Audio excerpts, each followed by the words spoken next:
This is Real Estate Rookie episode 185. I could spend $300,000 to go to school, or I can work your exit strategy today from a beach.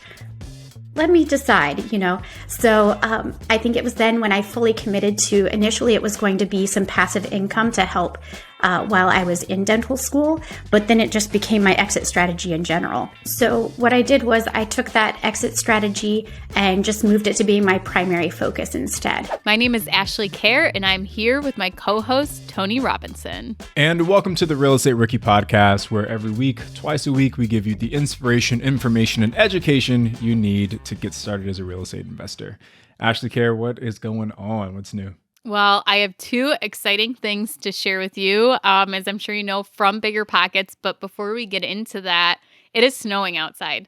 Today is April 19th, and It is a snowstorm outside right now. So if you wanted to go ahead and recap how beautiful the weather is in sunny California, now's your chance. But what's funny, Ash, is I'm actually going to be in your neck of the woods in like 4 days. So I guess I get to experience this terrible New York weather firsthand.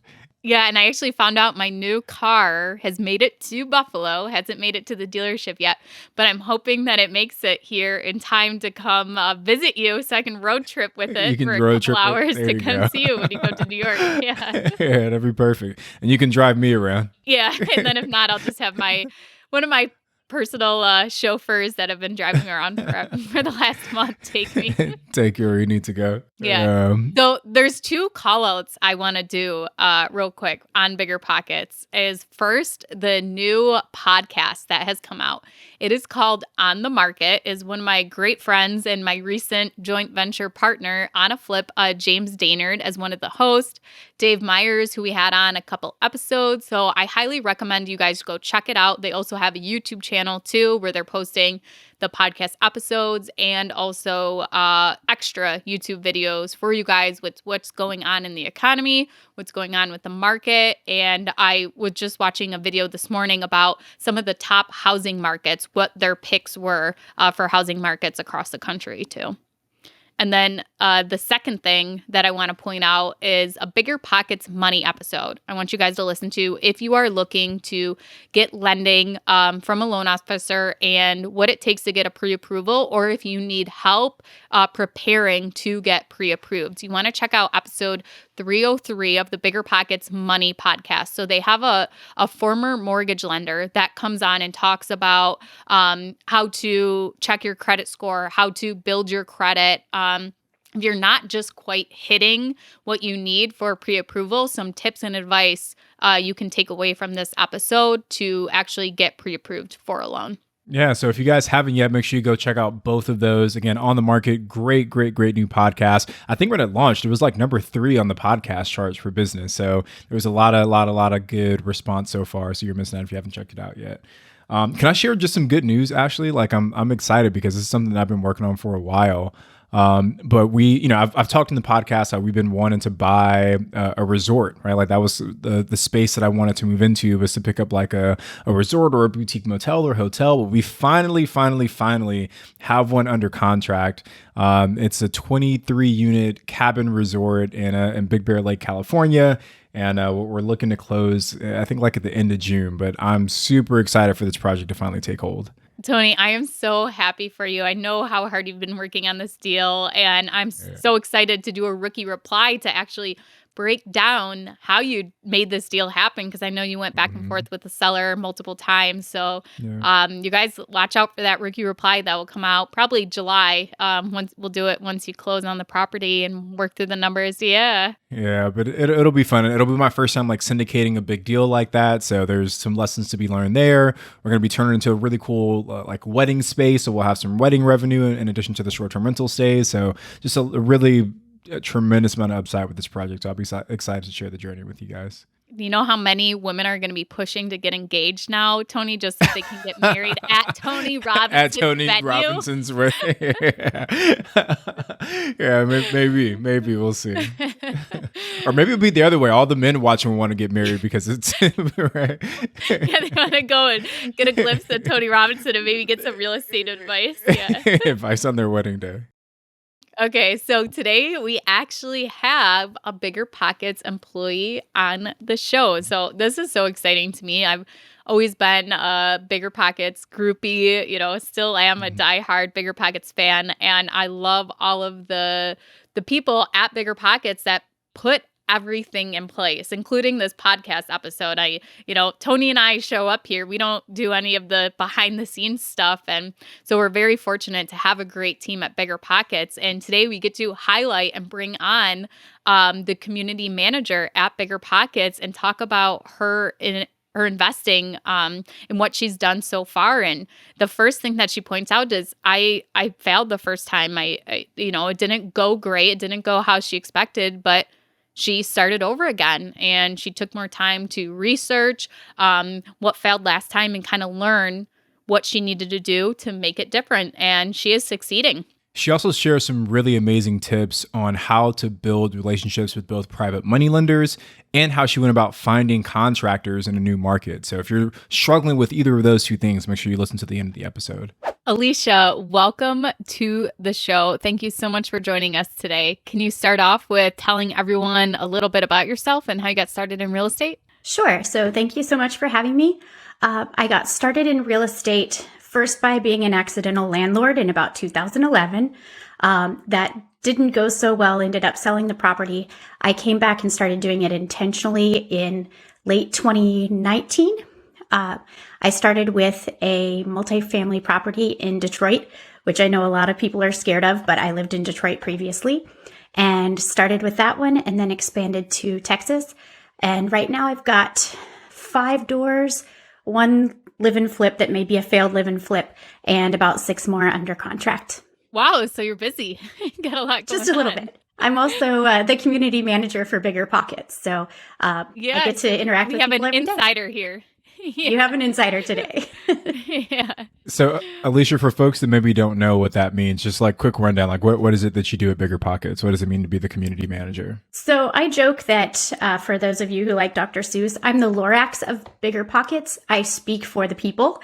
And so if there are projects or products, things that need to be shared with the community, then that becomes my job to find out what they need and get it back to our product team, and also to hear what they're missing or what the product team has in development and how or why it would benefit our members. So I get to talk with people, understand their real estate journey. And by me being an investor myself, it's a huge help because I've been in their shoes. I've dealt with the same struggles, and I can also kind of see where there's some gaps that maybe someone who isn't an investor might not realize, so that we can deliver the best products and experiences possible. That's why BiggerPockets is so great.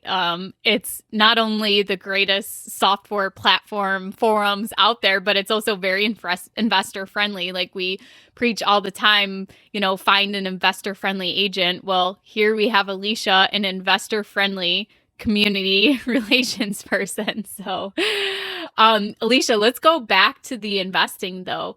The first thing you mentioned was that you failed in 2011. So how was that, and how were you an accidental landlord with that property, and how did that property fail? It didn't necessarily fail. It just was in Indianapolis, and it was the time coming out of the 2008 crisis where Indianapolis hadn't quite recovered as some of the other ones, and my ex-husband had a job transfer. And so we were trying to sell it, had to drop the price, weren't really comfortable with the price we wanted to drop it to. And a friend of ours was a property manager, and she said, "Hey, I usually do large multifamily, but if you want to rent it out," she said, "I'll give you a great deal and we can go ahead and do it that way." Unfortunately, I didn't have a great experience. It was a remarriage with 5 kids that very quickly dissolved in a matter of a few months. Pets that weren't supposed to be there, drama. And so thankfully, we relisted it after she moved out and were able to sell it. But trying to do that out of state, not choosing to do that, and not really having a partner that supported that journey was especially stressful. What made you decide that, okay, that didn't go well? What made you decide to try again? Because I think a lot of people, where they have something like that happen, just be like, okay, that's not for me. I'm going to invest in something else. So that experience, I actually learned a lot from it.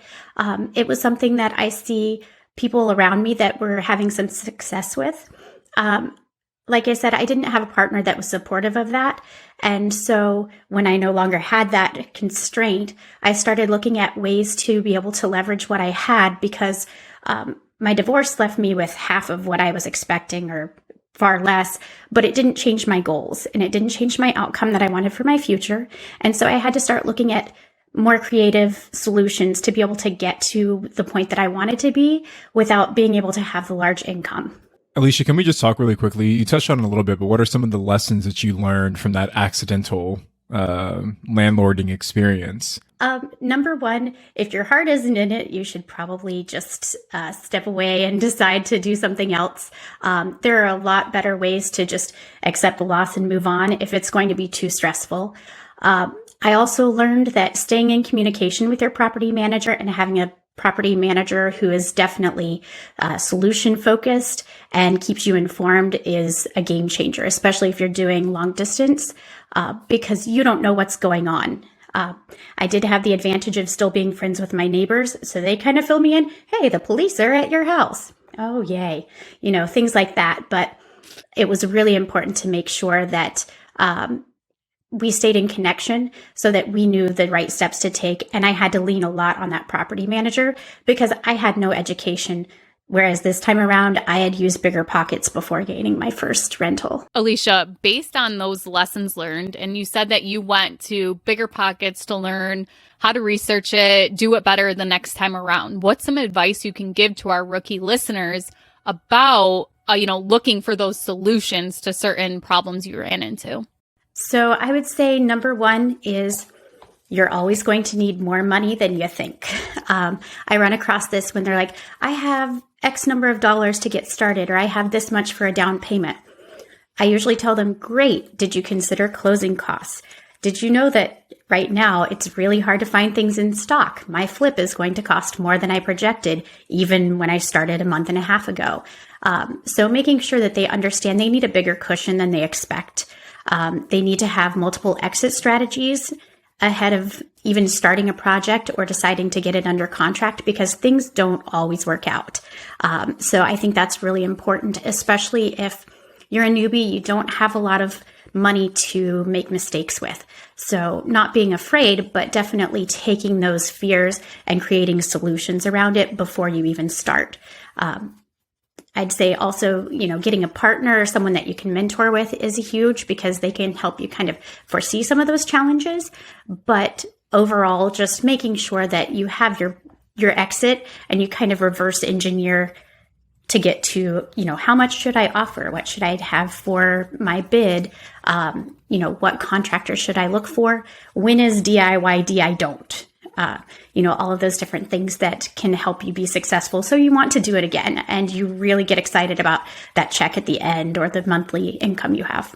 Alicia, can you give us an example of one of your properties where you purchased a property and you're like, okay, here are my different exit strategies, and kind of go through how you plan those out? Sure. So we just started a project. It's my first flip. I typically try to do buy and hold because I want the long-term gains and I like the monthly income coming in.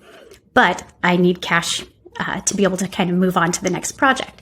So I partnered with someone that I happened to meet on BiggerPockets. He's a fantastic partner. And we decided to do this flip of a 2-bedroom, 2-bath, 850 square foot, pretty simple project. So what we did there was looking at the numbers.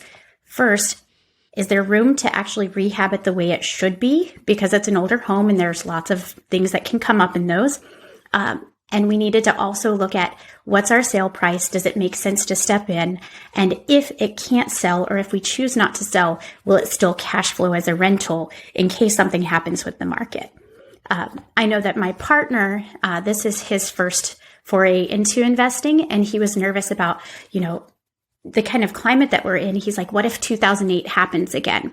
And I just spelled it out. I said, 2008, in the worst markets, we're dipping about 25%. We could dip 20% and still make profit off of this. We can still cash flow. So even taking those most catastrophic kinds of things that we may have experienced already and putting them in perspective to make sure that we can move forward with the deal and it still be a good deal was really important.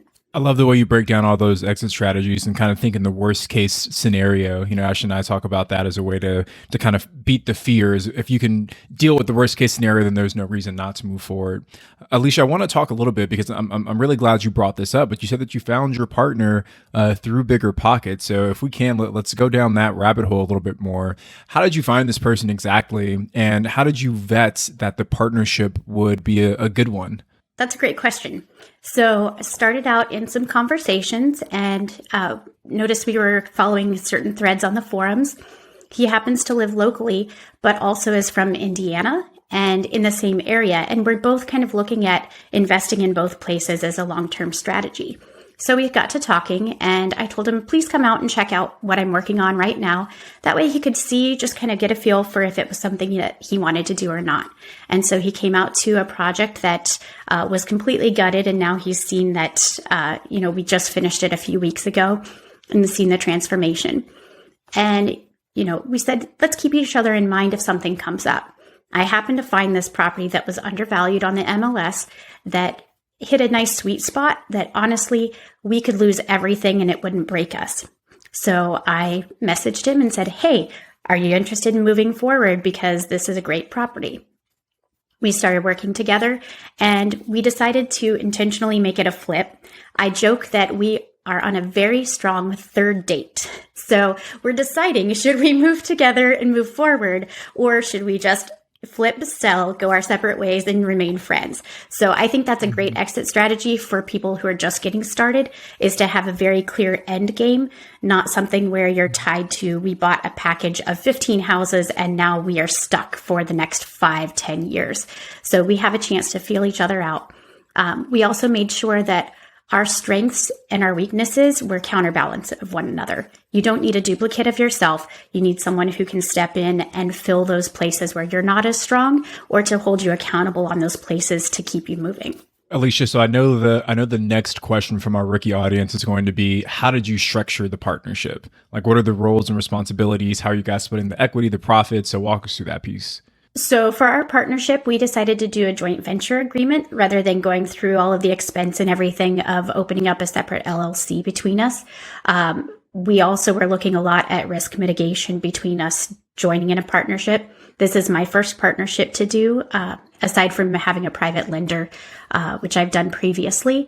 But we decided to do a joint venture between our LLCs and just drew up a document, had it notarized, and we are good to go.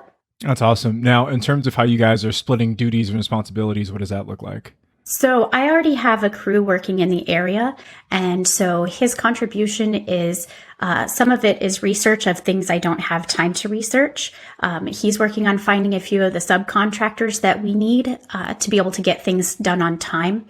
I'm managing the crew, and then we're each bringing 50-50 on the expenses.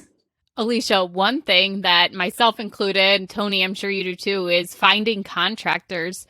So how did you find your subs, and how is your partner going to go and find out some subs too? Do you have any advice for that? So I found my contractor from a tenant. I had a partner that was supposed to be going through on a project that I purchased that didn't work out. And I was suddenly found myself with this mortgage on a hard money loan and plans to get this thing rehabbed because this duplex had not been updated, no joke, since 1967 to 68. And then the person who is going to help and contribute the labor backed out. And so I'm like, great, what do I do? I had a tenant who said, hey, I have a guy who can come over and bid everything. So I tested him out. We needed the exterior painted. So I said, let's start with that. I want to see your quality of work. I want to see how we work together if you deliver on what you say you will. And he did all of those. And now we have what I joke is my ragtag crew.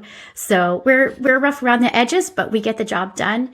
And they show up for work. They have never worked for a woman before, which has been interesting. So we're just moving along from project to project. And I will say, for those of you who do have contractors that you're using regularly, respect what they know. Respect that they have experience that you don't have, but also know that there is a line where you, as the paying person, needs to make the decision to say yes or no. But treat them with respect, pay them on time, and treat them as a professional, just as you're a professional investor, and you'll have a great relationship going forward. Alicia, how are you managing the contractors? So do you have any kind of software or anything that you're using? Are you using Excel? What does that look like? So managing my contractors, I'm typically running through text. So I have a general contractor and we have 3 guys that are on that crew that help out. I don't have to check with the crew very often unless they're working on a separate property or, they have a question. Other than that, I'm communicating with the general contractor regularly. I'm going down there once a week. The property's about 40 minutes south of me. So I check on everything, check progress. I get regular text updates. Because we're a small crew and because I don't have the financial capacity at this point, we're doing one project at a time. So it's really pretty easy for me to manage and get started, especially because BiggerPockets is my full-time job. And so my evenings, weekends, lunch breaks are spent managing this project, as I'm sure everybody here has probably been in at one point. So communication with them, it has to happen when we can. So Alicia, you made a really good point. I want to make sure that we don't gloss over that. And what you said, that when you hired this contractor for the first time, instead of giving them an entire rehab to do, you gave them one small job, and that was to paint the house. And through that small job, you were able to see okay, do we work well together? Do I like this contractor's work? Is there a good fit here? And you did the same thing with your partnership with the other investor as well, where instead of saying, hey, let's go out and buy, multiple single family houses or this big apartment complex, we're just going to do one flip together. And that flip has a really clear and easy exit strategy. So that kind of process you've developed, whether intentionally or unintentionally, of starting small with your partnerships, I think is a really important lesson for all of our rookies to follow as well. I definitely agree. Some people are the kind that jump into the deep end of the pool, cannonball, ready to go. And then there's some of us who step in, test the water a little bit so that we can decide, are we going in or are we getting out? And, everybody's different, but I think giving some caution can help mitigate some of those potential issues that you might come up with or really sour your feelings towards investing.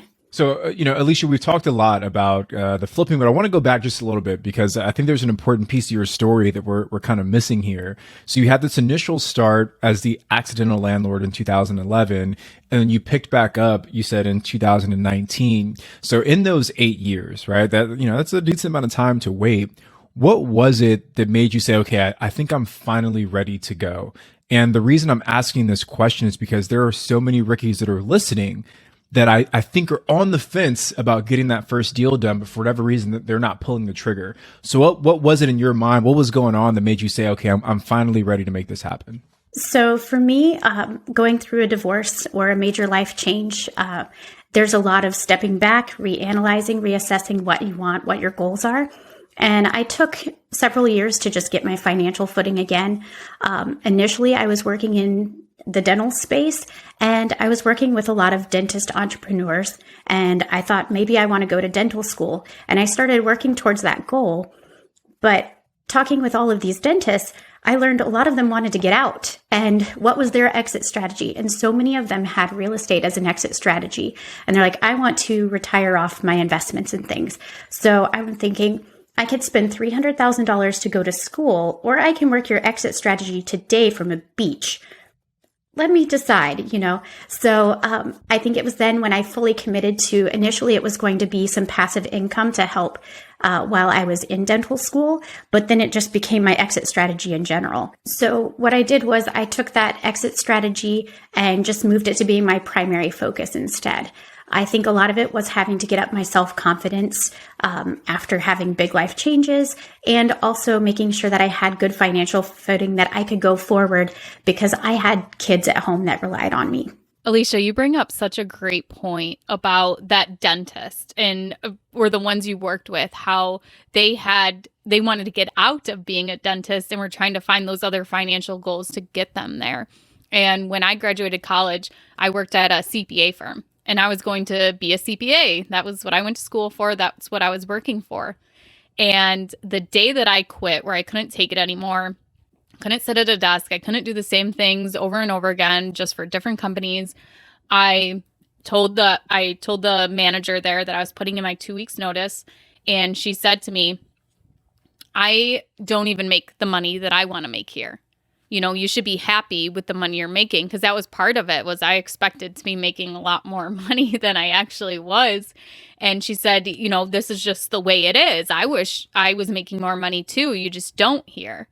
And that I have always thought about that. And that really triggered me. Well, how is that going to convince me to stay? Is you telling me that you've been here so long, you're a managing partner of the business, and you're already complaining that you don't make enough. So for me, I was like, this just confirmed that I'm making the right decision by leaving. And I think that's very powerful, that especially anyone that's young listening to this, if you are going to college to be something, to get into a career, talk to people that are in that career and see what it's actually really like. Yes, you could be making tons of money, but do they have huge student loans?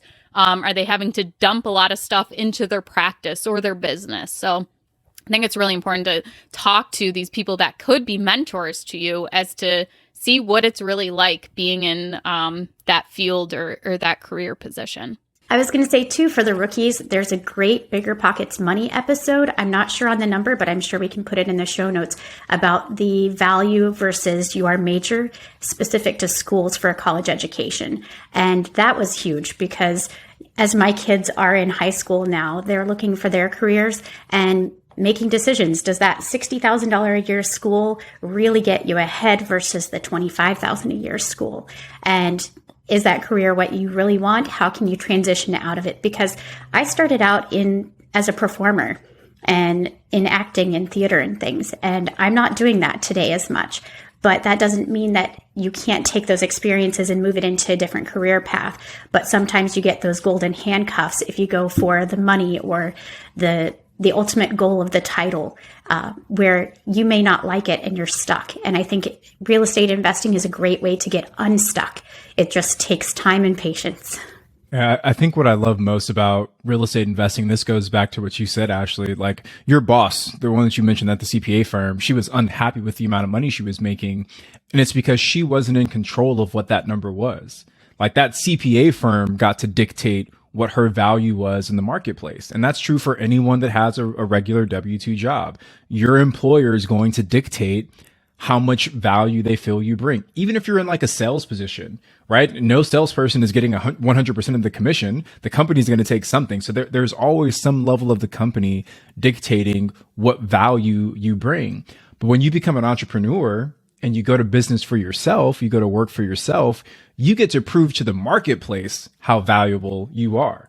And as a real estate investor, the more units you can accumulate, the better rental product you can provide. That's what dictates the value that you have in the marketplace. And I think that's what gets me so excited about being a real estate investor, is that ultimately I'm in control of what that number is. And Tony, you hit another point there too, is a lot of time it's the value of your time. So working at that accounting firm, you had to clock your time, what client's project you were working on, and then you were paid based off the hours that you put in. So if you wanted to make more, you had to work more. You had to put more time. Where with real estate investing, there's so many different ways to kind of build passive income or make money other ways without giving up as much time as these other careers kind of force you to do. Alicia, that episode that you're talking about, I know every single BiggerPockets Money episode out there, and that was episode 251. And then upcoming is episode 293 that will be focused more towards getting your master's degree. And the first one was for undergrad. So Alicia, let's go into a deal and kind of break it down. Did you have a deal in mind that you wanted to share with us today? Sure. So we can talk about the rehab that I just finished. Okay. Yeah, great. I'm just going to ask you a couple questions about it real quick, and we'll go into rapid fire. And then you can go ahead and go into kind of the story of how the deal happened. So what was the purchase price? Purchase price was $95,000. I know some people are going to say, I wish. And how did you find the deal? So I actually found this deal because it was a block up from a duplex that I was currently working on. I happened to see it, and it was from a wholesaler that didn't get the contract completed. So I asked, once that fell out of contract, hey, would it be stepping on your toes if I contact the seller directly? I said, no.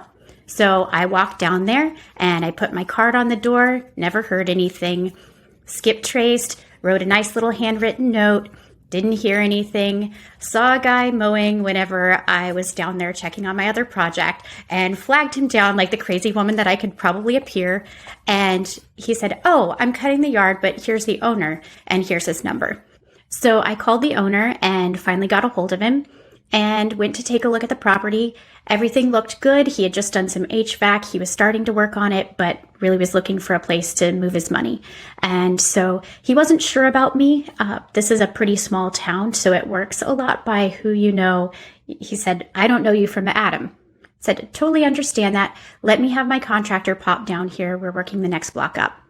This is where having a good local crew is a great thing because they sold it for me. They were the ones who helped me close that deal because they walk up and they all had known each other basically all of their lives.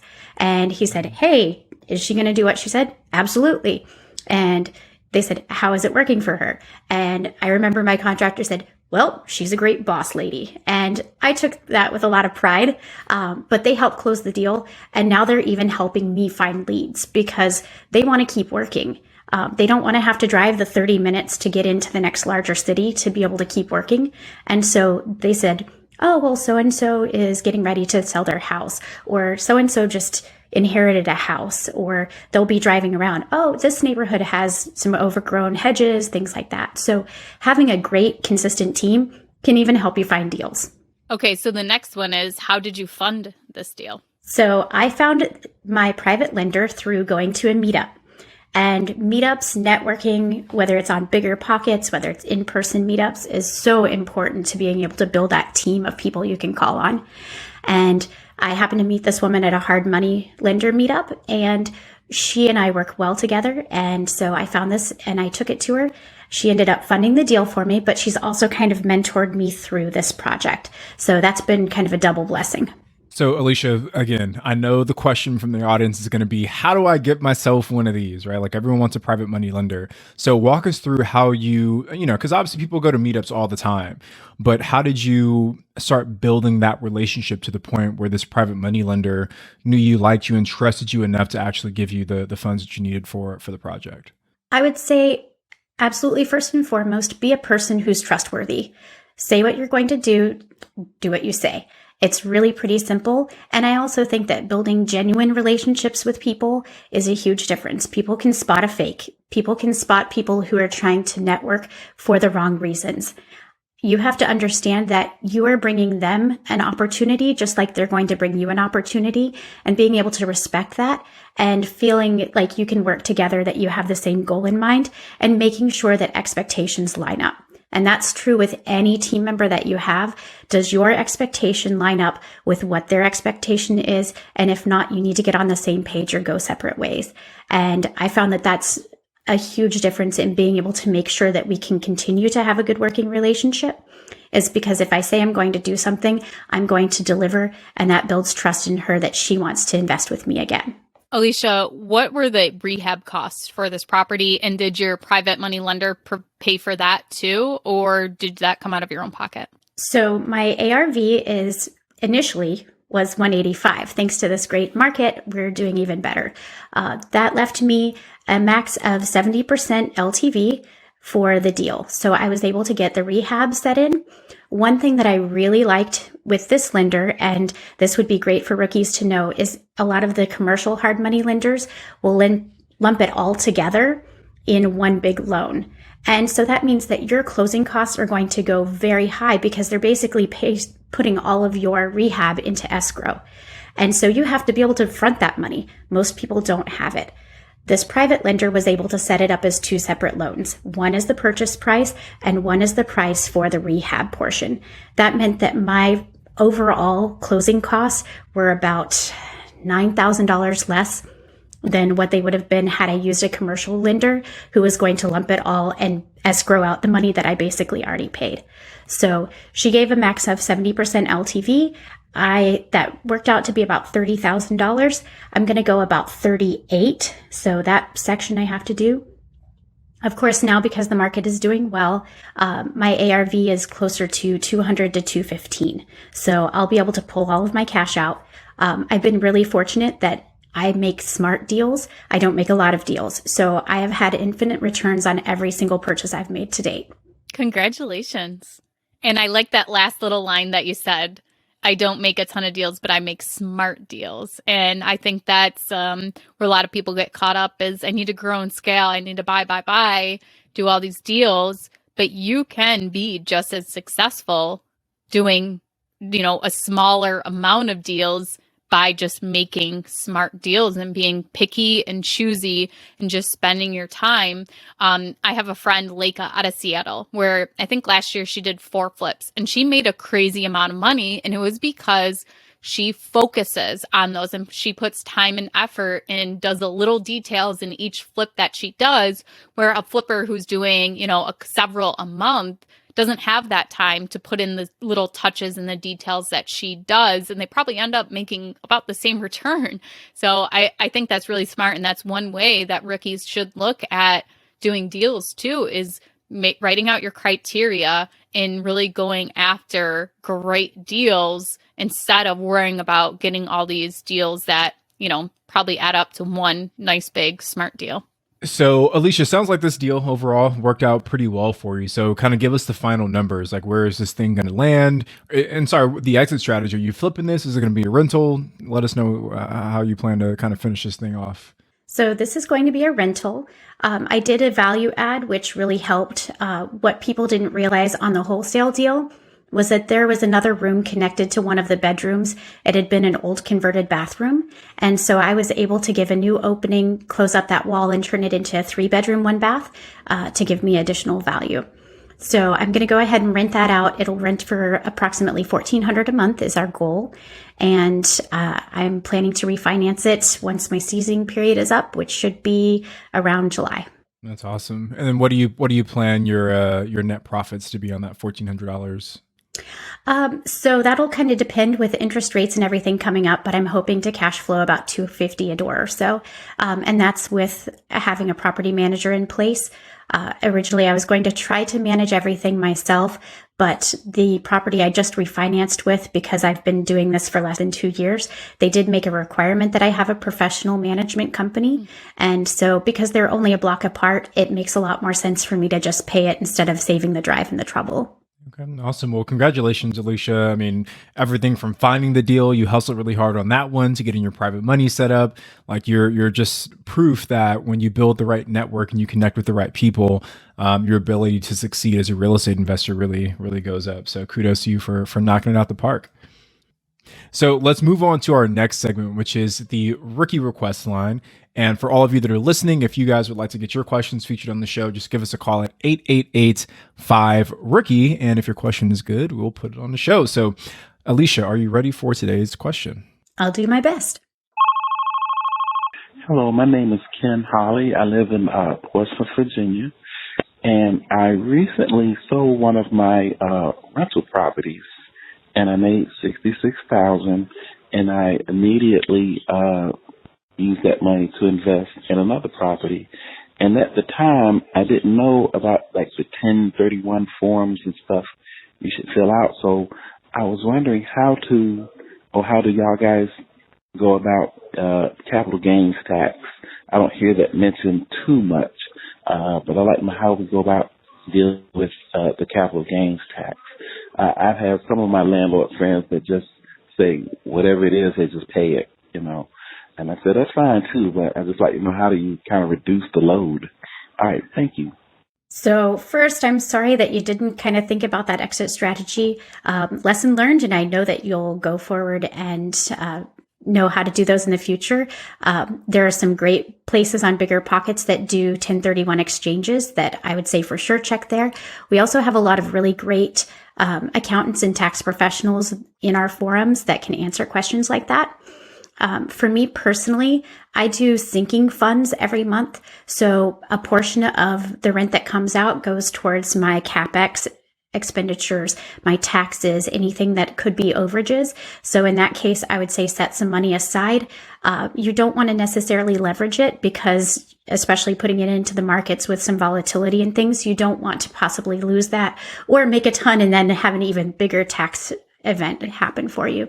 So I would say definitely setting that money aside, keeping it safe and secure, talking with a tax professional as to approximately how much you may owe and what those steps are that you can prevent it, or maybe some potential ways that you can leverage some other properties that you have or other investments to be able to bring that overall amount down and to keep more money in your pocket. Yeah, one thing to add on to that, one way to reduce your tax burden is to purchase something else, such as equipment or a vehicle or something that you can write off on your taxes. But just as Alicia said, consult a tax professional and make sure that it's something that legitimately can be a tax write-off to you. Okay, so on to our rookie exam. Alicia, here's our first question. What is one actionable thing rookies should do after listening to this episode? Network, network, network. So get on the forums, start talking to people, build relationships. If you're not in a meetup, go join one. And if you're already in a meetup, go join another one. Start talking to people, tell people what you're doing, and have something to offer when you come to meet them. It's not all about take. It is a give and take relationship with people. So making sure that you've done the hard work to answer the most basic of questions so that when you get to that more experienced professional, you're leveraging their time well, and they're going to see that you actually put in some effort to do your own work and you weren't waiting to be spoon-fed the information. Amazing answer, Alicia. So let's move on to the second question, which is, what is one tool, software, app, or system that you use in your business? So I tend to do my layout for my rehabs and everything on Asana. And Asana works really well for me because I can move columns around. I can put links in there, and it's really easy for me to share with my partner or with my contractor. So I can upload links to say, okay, here's our joint agreement, and I can import that from DocuSign. It keeps everything there ready for me. And we can also set due dates and things so we're all on the same page for what happens and get those reminders. And lastly, where do you plan on being in 5 years? So in 5 years, I will be an empty nester, which is both sad and exciting. So I'm not sure where my journey is going to take me as far as real estate investing. I see that I will have a lot more flexibility in my time so that I could leverage that for bigger deals because I don't have the responsibility of motherhood anymore in that immediate day-to-day sense. I think that I would like to look into doing more in the syndication space and scaling that way. I've met a lot of great people who are willing to take me in as mentorship in those syndication spaces and starting to learn a little bit more about that so that I can leverage my time a little more efficiently than those single family and small multifamily deals that I've been doing. All right, Alicia. Well, I am no professor, but I would say you aced that exam. Thank you for sharing all that good information with us and the listeners today. So let's keep rolling. We're going to go into our Rookie Rockstar. And if you want to be highlighted as a rock star, get active in the Real Estate Rookie Facebook group or on the BiggerPockets forums. And that's where we pull these kind of stories from. But today's Rookie Rockstar is Beth James. And here's what Beth had to say. There's proof that you can still find burrs if you keep at it. My husband, Tyler, and I bought this house out of an estate for $115,000. They put another $24,000 into it and it appraised for $200,000. They were able to pull out all of the cash they invested and still cash flow at $360 per month. So with that huge success, Beth says that they're on the hunt for door number 3. So congrats, Beth, to both you and Tyler. Well, Alicia, thank you so much for joining us today. Can you tell everyone where they can reach out to you and find out some more information about you? Sure. So you can find me on BiggerPockets forums. I'm always in there, as well as the Facebook groups. I do help to run those groups as well. You can also reach me at alicia@biggerpockets.com or my Instagram, which is plan_deviation. And I'm not on Instagram as often, but follow along if you want to see great pictures of my dog. Well, make sure you guys check out the Real Estate Rookie Facebook group if you'd like to interact with Alicia or a ton of other rookie investors. I mean, I think we're at 40,000 people in the group and continuously growing. Well, Alicia, thank you so much. I'm Ashley at Wealth From Rentals. He's Tony at Tony J. Robinson on Instagram. And we will be back on Saturday with a rookie reply.